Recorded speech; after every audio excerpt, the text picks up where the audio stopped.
There are bad weekends in Formula One, and then there are weekends that make drivers question everything.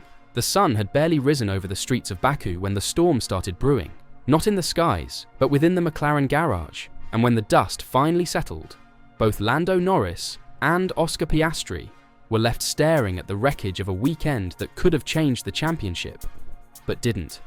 Oscar's crash, lap 1, turn 4, a slow start, a botched launch, and then lockup. Wall. Race over. No points. A streak of 34 consecutive points finishes gone in one blink. I think for me, if I felt like I was in a completely different headspace, then it's kind of easier to blame it on that, Piastri admitted afterward. But this weekend's felt like any other weekend. Just unfortunately, there's been far too many mistakes from start to finish. Every single session. Messy. From power unit issues in FP1 to scraping the wall in FP2. From a third-place practice to a qualifying crash. Then came the ultimate hit, the race itself. Lap 1. A mistake that shouldn't happen at this level. But it did. And while Piastri was left nursing a bruised ego in the garage, Lando Norris was handed a golden ticket. An open goal. A chance to carve into that 31-point deficit to his teammate with just 7 races left. And how many points did he walk away with? 6. 6 painful, forgettable points. "I'm doing the best I can in every race," Lando said, deflecting the idea that he missed a major opportunity. "If you look at that, every race I finished second or worse this year was an opportunity lost. I don't really care how people look at it." But you could tell he did care. Because behind those words was a driver who knows what this was supposed to be. A weekend where he topped FP1, then again in FP3. A weekend that screamed potential until qualifying sent it spiraling. McLaren sent Norris out early in Q3 before the track conditions peaked. The decision backfired. The rain, the red flags, the gamble, it all went wrong. "Of course I needed to do better yesterday, but we went out first. This was just our decision and we paid the price for that," he admitted. "I could have done that. I also could have ended up in the wall." And then came the race. A lifeless trudge through traffic. 7th on the grid. 7th at the flag. Stuck behind slower cars. Unable to attack. The kind of race that looks invisible on paper but eats away at a driver inside. Why? Because McLaren's pit stop, once again, ruined it all. Lap 38. Lando dove into the pits. It should have been clean. It should have brought him out in clean air, clear of the slower racing bulls and Ferraris. But instead, the front right wheel nut jammed. 4.1 seconds. A blink in time. But in Formula One, that blink cost him everything. "He would have cleared that whole pack of cars," Karun Chandok cried on Sky Sports. Massively frustrating for Lando Norris and McLaren. Instead of rejoining in P5, Norris slotted in behind Liam Lawson, behind Charles Leclerc, behind Yuki Tsunoda. A full-on DRS train, and he had no way out. Bernie Collins did the math. Should have come out ahead of Leclerc and Tsunoda. Even without any other overtakes, he should have been P5 without that slow pit stop. Even McLaren boss Andrea Stella admitted the team might have failed Lando more than the other way around. If anything, the responsibility to try and extract more points may lay more on the team's side, he said. With a fast pit stop, we could have given Lando the opportunity perhaps to attack Lawson. Instead, just defending, just surviving. "I don't think we were bad," Norris said, "but I could barely keep up with Tsunoda. There were parts of the track where the Red Bull was just unbelievably fast. Had no chance to keep up the car," he said. "Felt like it was on a knife's edge. Too twitchy, too fragile. One wrong move, and it was gone."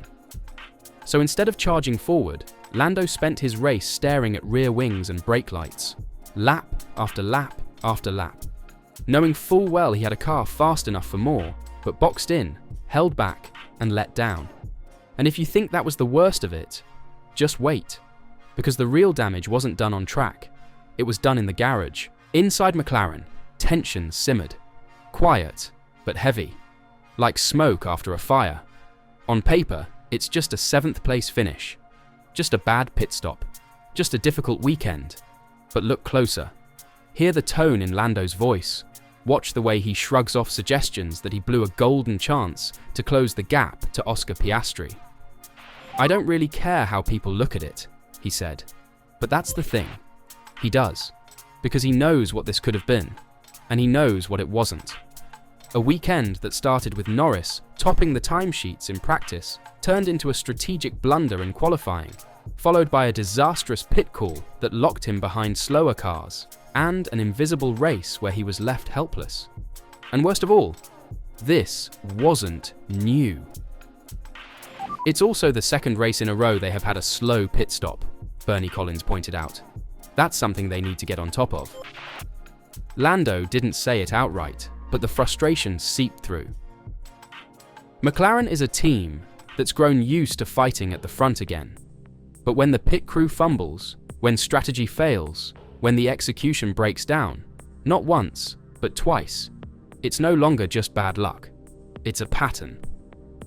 Meanwhile, on the other side of the garage, Oscar Piastri stood in the shadows of his own disappointment.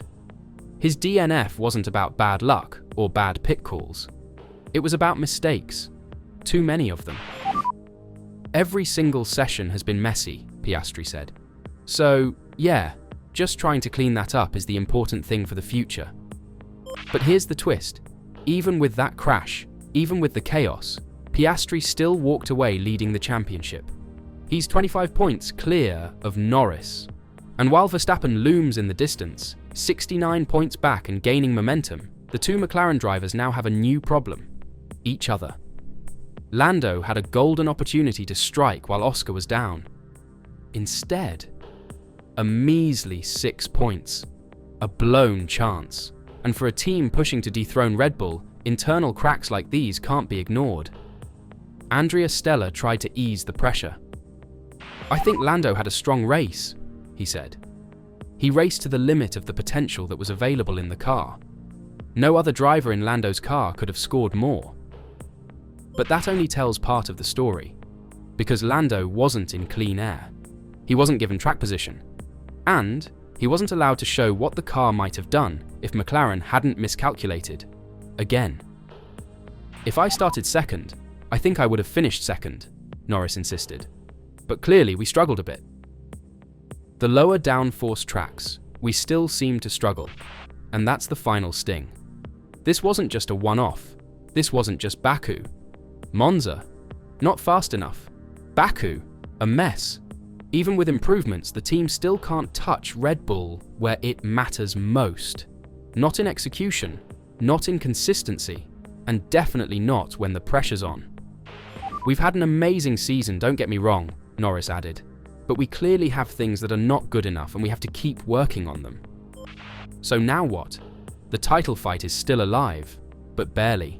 Norris must now claw back a 25-point gap with only 7 races to go. Piastri, despite his chaotic weekend, is still the one in control. And Verstappen. He's circling, patient, waiting. It's not just about car upgrades anymore, not about pure speed. It's about resilience, about pressure, about which of McLaren's golden boys blinks first. And somewhere deep inside that papaya garage, one question will not go away. How many more mistakes can McLaren afford before their entire season slips away? Now it's your turn. Was this just a one-off disaster for Norris and McLaren?